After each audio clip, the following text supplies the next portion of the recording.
കസ്റ്റഡിയിലെടുത്ത് ഞങ്ങളുടെ ഗ്യാരേജിൽ കൊണ്ടുപോയിട്ട് നോക്കിയപ്പോഴേക്കും ആ ഓട്ടോറിക്ഷയ്ക്കകത്ത് വടിവാളും അതുപോലെ തന്നെ കമ്പിപ്പാരയും ഒക്കെ ഉണ്ട്. അപ്പോൾ വടിവാളും കമ്പിപ്പാരയും ഉൾപ്പെടെയുള്ള മാരകായുധങ്ങളുമായിട്ടുള്ള സംഘങ്ങളാണ് ഈ അനധികൃത മാഫിയകളായി പണമുണ്ടാക്കാൻ വേണ്ടി നഗരത്തിൽ ഇറങ്ങിയിട്ടുള്ളത്. ഈ ഭരണസമിതി അധികാരത്തിൽ വന്നതിന് ശേഷം നിലവിലുള്ള സിസ്റ്റം അനുസരിച്ച് വളരെ ഭംഗിയായിട്ട് മാലിന്യ സംസ്കരണം നടത്തി വരികയായിരുന്നു. ഈ സിസ്റ്റത്തിൽ പോരായ്മയുണ്ടോ ഞങ്ങൾ തുടക്കത്തിൽ തന്നെ പറഞ്ഞു. അതിന് സെൻട്രലൈസ്ഡ് മാലിന്യ പ്ലാന്റ് കൊണ്ടുവരുന്നതിനുള്ള ചർച്ചകളും വളരെ ദ്രുതഗതിയിൽ പുരോഗമിക്കുകയാണ്. വളരെ നന്നായിട്ട് നിലവിലുള്ള സിസ്റ്റത്തിൽ ചെയ്യാൻ പറ്റുന്നത്രത്തോളം ആത്മാർത്ഥമായിട്ട് ജീവനക്കാരും ഹെൽത്ത് സ്റ്റാൻഡിംഗ് കമ്മിറ്റി ചെയർമാൻ ഉൾപ്പെടെയുള്ളവർ നേരിട്ട് തന്നെ നേതൃത്വം കൊടുത്ത് മാലിന്യ സംസ്കരണം നടത്തി വരികയാണ്.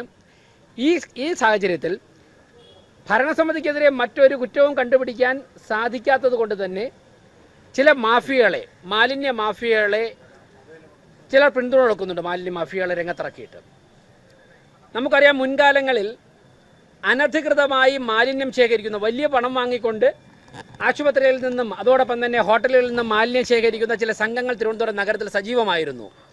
വളരെ ശക്തമായ ഇടപെടലോടെ ഭരണസമിതിക്ക് നേതൃത്വം കൊടുക്കുന്നവർ തന്നെ നേരിട്ട് രംഗത്തിറങ്ങി ഇടപെടലോടെ ഈ മാഫിയകളെയൊക്കെ തന്നെ തൽക്കാലം ഒന്ന് അടക്കി നിർത്താൻ സാധിച്ചെങ്കിലും ഇവ വീണ്ടും ആയുധങ്ങളോടെ, മാരകായുധങ്ങൾ ഉൾപ്പെടെ എടുത്തുകൊണ്ട് രംഗത്തിറക്കിയിരിക്കുകയാണ്.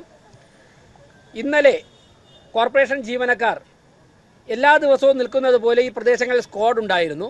ആ സ്ക്വാഡ് നമ്മുടെ ആമയിഴഞ്ഞാൻ തോട്ടിൽ ഒരിടത്ത് സെൻട്രൽ തിയേറ്ററിൻ്റെ മുൻപിൽ മാലിന്യം എറിഞ്ഞ നിലയിൽ കണ്ടെത്തിയതിനെ തുടർന്ന് സിറ്റിയിൽ പരിശോധന നടത്തിയപ്പോഴാണ് SP ഫോർട്ട് ആശുപത്രിക്ക് എതിർവശമുള്ള ഗണേഷ് ടീ സ്റ്റാൾ അവിടെ നിന്ന് അനധികൃത സംഘങ്ങൾക്ക് മാലിന്യം കൊടുക്കുന്നതായിട്ട് കണ്ടെത്തി. കോർപ്പറേഷൻ്റെ സമ്മതത്തോടെ, കോർപ്പറേഷൻ്റെ ലൈസൻസോടെ മാലിന്യം കൊണ്ടുപോയി ശാസ്ത്രീയമായി സംസ്കരിക്കുന്ന നിലവിലുള്ള ചില സംഘങ്ങളുണ്ട്, ചില സിസ്റ്റമുണ്ട്. അതിൽ പെടാത്ത അനധികൃത സംഘങ്ങൾക്ക് കൊടുക്കുന്നതായിട്ട് കണ്ടെത്തി. അവരെ തടയാൻ വേണ്ടി ശ്രമിച്ചപ്പോഴാണ് കോർപ്പറേഷൻ ജീവനക്കാരനായിട്ടുള്ള സുരേഷിനെ ഉൾപ്പെടെ വെളുപ്പിന് 4 മണിക്ക് ഓട്ടോറിക്ഷയിൽ ഇടിച്ചിടുവാനും കൊലപ്പെടുത്തുവാനുള്ള പരിശ്രമം നടത്തിയത്. സമാനമായിട്ട് 2025 സംഭവമുണ്ടായി. അതിൽ ഒരു ജീവനക്കാരൻ്റെ തലയ്ക്ക് വടിവാൾ ഉപയോഗിച്ച് വെട്ടിയിരുന്നു. അദ്ദേഹത്തിന് അന്ന് പരിക്കേറ്റിരുന്നു. ഒരു 2 ആഴ്ച മുമ്പ് ആണ് ആക്കുളം ഭാഗത്ത് ഒരു ലോറിയിൽ പൗൾട്രി ഫാമിൽ നിന്നുള്ള വേസ്റ്റ് കൊണ്ടുവന്ന് തള്ളാൻ പോയത് അവിടുത്തെ കൗൺസിലർ ഉൾപ്പെടെയുള്ളവർ തടയുകയും കടകംപള്ളി വാർഡ് കൗൺസിൽ ഉൾപ്പെടെയുള്ളവർ കണ്ടുപിടിക്കുകയും ഞങ്ങളൊക്കെ നേരിട്ടെത്തി ആ ലോറി കസ്റ്റഡിയിലെടുത്തിട്ടുണ്ട്. ലോറി നിയമ നടപടികൾ വിധേയമാക്കി ഇപ്പോൾ കോർപ്പറേഷൻ പ്രിമിസസിലുണ്ട്. ഒരാഴ്ച മുമ്പ് ഒരു ഓട്ടോറിക്ഷയെ, മാലിന്യമായി വന്ന ഒരു ഓട്ടോറിക്ഷയെ 2 വനിതാ ജീവനക്കാർ ഉൾപ്പെടെയുള്ളവർ അതിനെ കസ്റ്റഡിയിലെടുത്ത് ഞങ്ങളുടെ ഗ്യാരേജിൽ കൊണ്ടുപോയിട്ട് നോക്കിയപ്പോഴേക്കും ആ ഓട്ടോറിക്ഷയ്ക്കകത്ത് വടിവാളും അതുപോലെ തന്നെ കമ്പിപ്പാരയും ഒക്കെ ഉണ്ട്.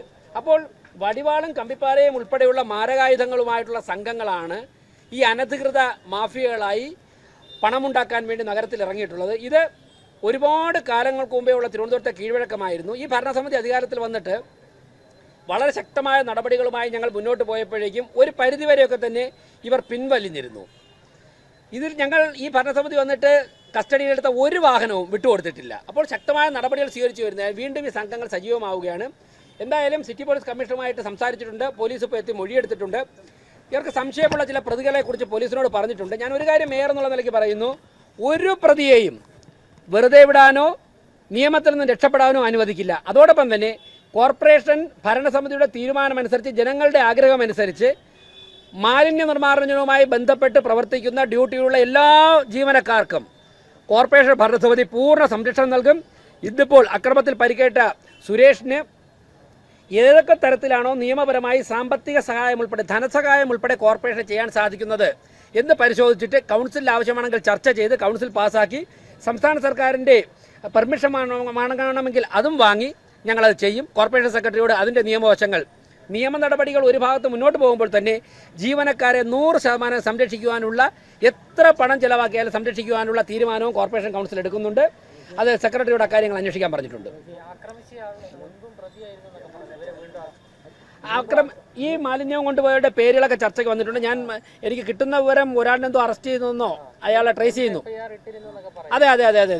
ഇത് വേറെ ഒരു ജോലിയും ചെയ്യാതെ അനധികൃതമായി മാലിന്യം ശേഖരിച്ച് ജീവിച്ചു പോരുന്ന ഒരു മാഫിയ സംഘം തിരുവനന്തപുരത്തുണ്ട്. അവർ പകലൊന്നും ഒരു ജോലിക്കും പോവില്ല. വെളുപ്പിന് ഒരു 2, 3, 4 മണിക്കൂർ മാത്രം ജോലി ചെയ്തിട്ട് ലക്ഷക്കണക്കിന് രൂപ മാസം സമ്പാദിക്കുകയും പിന്നീടുള്ള സമയമൊക്കെ തന്നെ തിരുവനന്തപുരം സിറ്റിയിൽ ഗുണ്ടാപ്രവർത്തനത്തിൽ ഇറങ്ങുകയും ചെയ്യും. ഈ മാഫിയകളെ അമർച്ച ചെയ്യുക എന്നുള്ളത് കൂടി കോർപ്പറേഷൻ ഭരണസമിതിയുടെ ഉത്തരവാദിത്തമാണ്. ഒരു സംശയവും വേണ്ട. ഇതിനൊരു തുടക്കമായി എടുത്തുകൊണ്ട് ആവശ്യമാണെങ്കിൽ ഭരണസമിതിക്ക് നേതൃത്വം കൊടുക്കുന്നവർ തന്നെ രംഗത്തിറങ്ങിക്കൊണ്ട് പോലീസുമായി സഹകരിച്ചുകൊണ്ട് ഞങ്ങൾ ഇക്കാര്യങ്ങൾക്ക് പരിഹാരമുണ്ടാക്കും. ഒരു മാഫിയയും തിരുവനന്തപുരം പട്ടണത്തിൽ വിളയാടാൻ അനുവദിക്കില്ല. പോലീസിൻ്റെ അന്വേഷണം വരട്ടെ. പോലീസിൻ്റെ അന്വേഷണം മുന്നോട്ട് പോവുകയാണ്. ആ അന്വേഷണം വരുന്ന ഘട്ടത്തിൽ അതുമായി സംസാരിച്ചതിന് ശേഷം ഞാൻ കൂടുതൽ മറുപടി പറയാം.